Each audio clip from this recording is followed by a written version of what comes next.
Olá, pessoal. Eu, Luiz Felício, estou mais uma vez aqui no canal com vocês. Hoje, para mais um daqueles relatos muito intrigantes. Afinal de contas, sempre nós recebemos alguns e-mails de pessoas que acabam contando a respeito de suas histórias.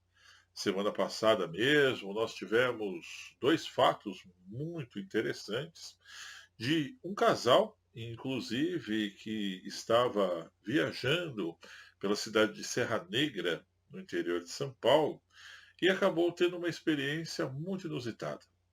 O que parece que encorajou um outro casal a estar me enviando esse relato, que na verdade eu só iria colocar aqui para vocês no próximo mês. Mas, no entanto, lendo hoje, eu decidi de fato adiantar, pois sei que vocês gostam muito aqui do nosso quadro, onde nós trazemos essas histórias para lá de mirabolantes e de se gelar os ossos.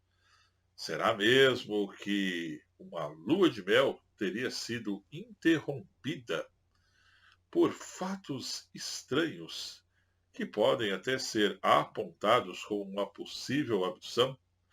É isso que nós iremos saber logo após da vinheta do nosso vídeo mistério.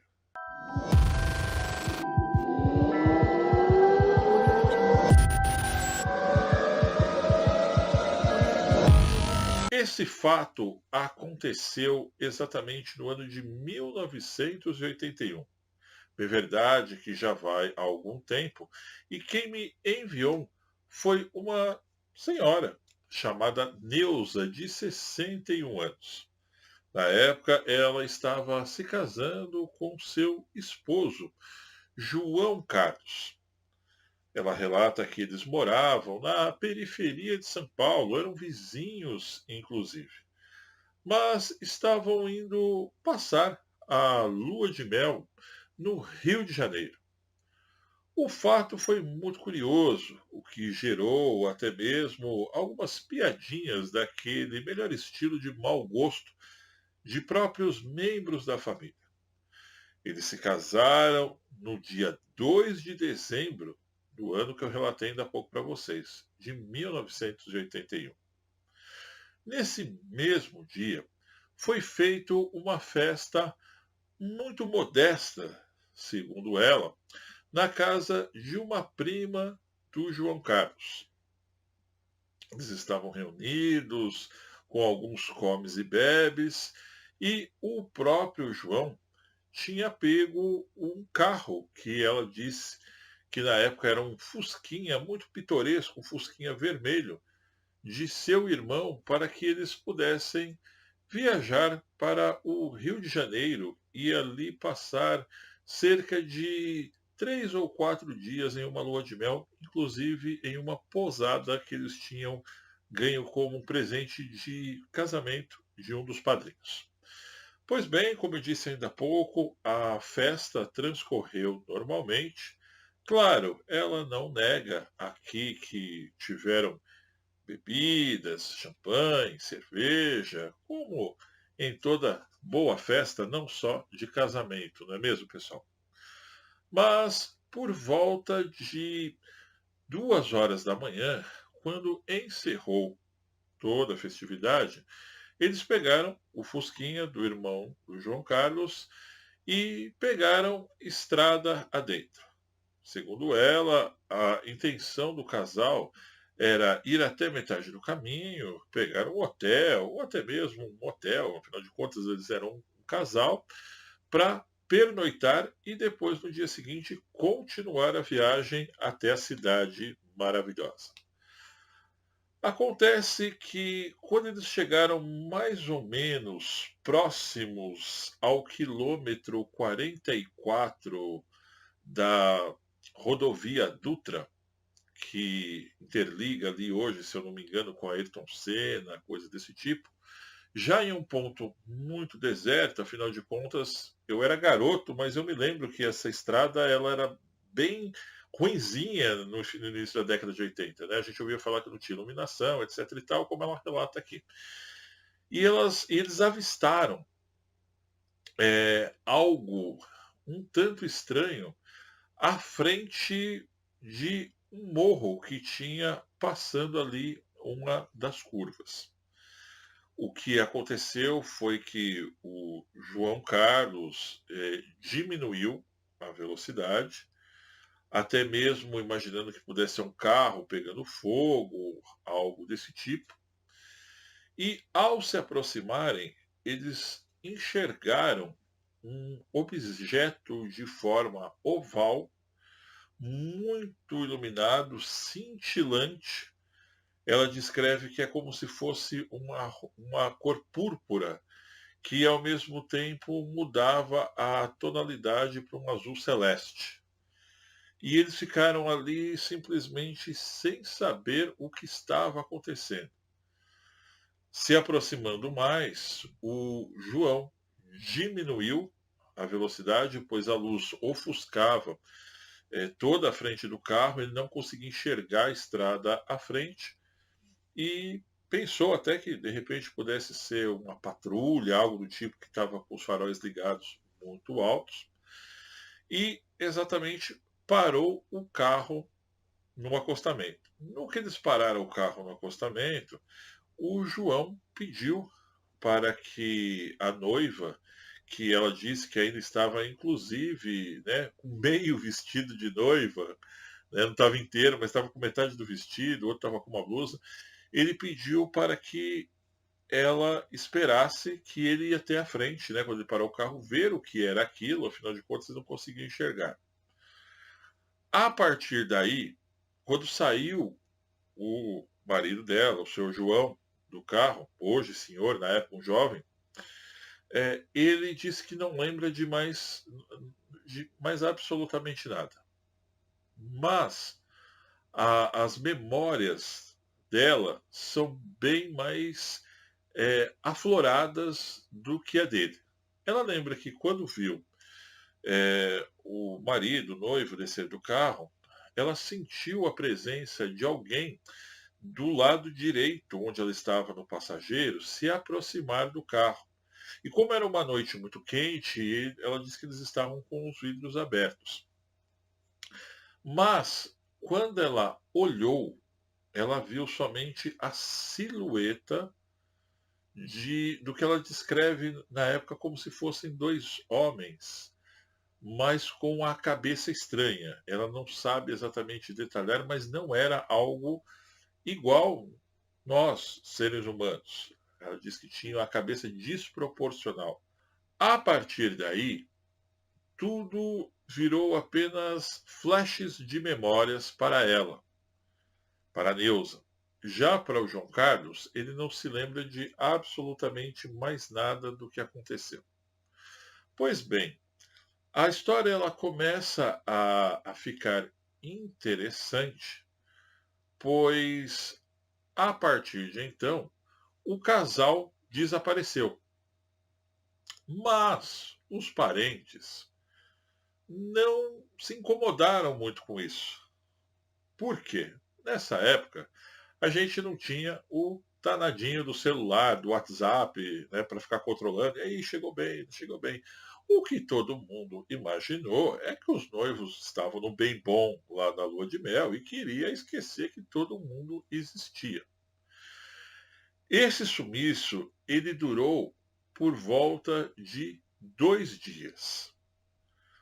Quando o automóvel, ou seja, o tal Fusquinha Tomate aí, como a gente chamava na época, né, o Fusquinha vermelhinho, foi praticamente encontrado, vamos usar essa palavra, com o casal em uma pequena cidade chamada Santa Isabel, que fica próximo à própria Dutra, mas de um lado oposto ao qual eles estavam indo para o Rio de Janeiro. Quem conhece a região da Dutra aqui, próximo ao Alto Tietê Paulista, Santa Isabel, sabe mais ou menos do que eu estou falando. É no caminho, mas não é ao mesmo tempo.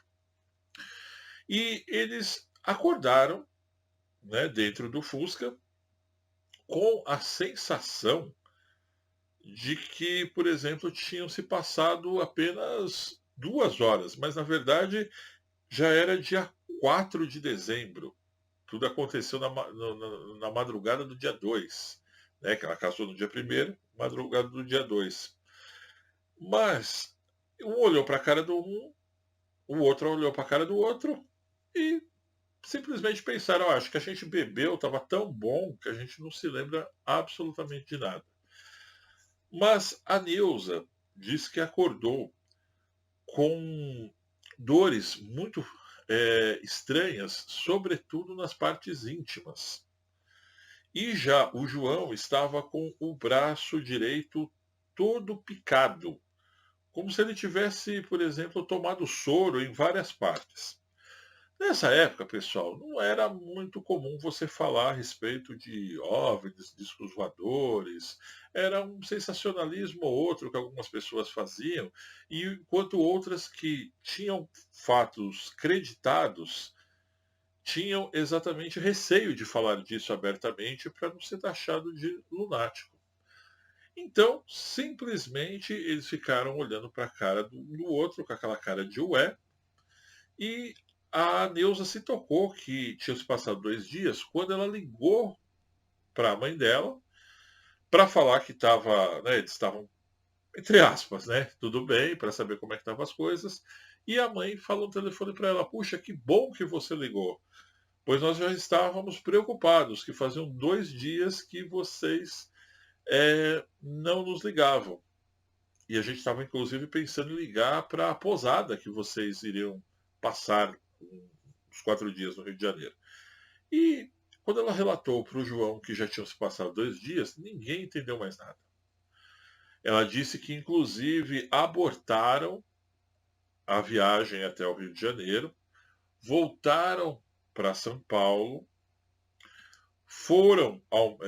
visitaram o médico, sobretudo o João, que estava com aquelas picadas. Ela disse que até passaram por uma espécie de preconceito. O médico que atendeu o marido dela insinuou que talvez ele estivesse usando droga, algo do tipo, que se picou toda ali, e esse era um dos motivos pelos quais eles não lembravam de nada. Contaram para a família, algumas pessoas fizeram piadas, né, mas eles preferiram não aprofundar muito o assunto, perderam a lua de mel. E quando começou a se passar mais ou menos um tempo de 3 ou 4 anos, ela disse que, inclusive, já tinha tido a sua primeira filha, que na época estava com 2 anos. Ela começou a ter flashes de memórias daquele dia. Ela lembra que estava em um local, como se fosse um centro cirúrgico, e escutava vozes e sentia uma sensação muito ruim de pessoas mexendo nela com aparelhos, sobretudo nas partes íntimas, mas de uma maneira muito bruta. E ela lembra que ela chorava e pedia para pararem, mas aí diz que injetavam uma espécie de uma seringa aqui na mandíbula dela e ela apagava. Depois ela acordava de novo com uma sensação como se ela estivesse voltando. Para quem já tomou anestesia sabe como é que é isso. Quando você volta meio uou, né? Vendo tudo grande, tudo pequeno, e ela só via silhuetas de pessoas com um pouco mais de 1,5 m passar do lado dela. E essas revelações, esses flashes de memórias, eles começaram a ficar mais reveladores a partir do ano mais ou menos de 1986, 1987. Foi quando ela diz que leu numa revista, na época ela disse que era a revista Cláudia, que circulava muito, era uma revista de variedades, algo sobre ufologia. E procurou um ufólogo da época e justamente relatou a história tanto dela quanto do marido. O marido disse que até hoje não lembra de absolutamente nada mais do que aconteceu, né? E ele explicou para ela o que eventualmente pudesse ter acontecido, né? Eles passaram, talvez, por um processo de abdução. Porém, ela disse que não procurou levar isso adiante, mas passou a se interessar muito mais pelo tema. Ela disse que, por exemplo, adora o caso Varginha, que ela acha super intrigante, acompanha aqui o nosso canal quando nós temos fatos interligados a essa questão, de outras pessoas que trazem esse conteúdo de ufologia também. E eu, por outro lado, agradeço a confiança da Neuza de ter nos enviado esse relato, muito curioso e que aconteceu, como eu disse para vocês, lá no início da década de 80. É no mínimo sinistro, a exemplo dos outros que nós trouxemos nas últimas semanas. Quanto mais, meus amigos, eu vou deixando a dica de outros vídeos que estão aqui bem ao meu lado, para que vocês continuem ligados aqui no nosso quadro Vídeo Mistério e os demais temas que nós temos também aqui no canal. E por hora, eu só tenho a dizer que foi um grande prazer poder conversar com todos. Um grande abraço e até breve.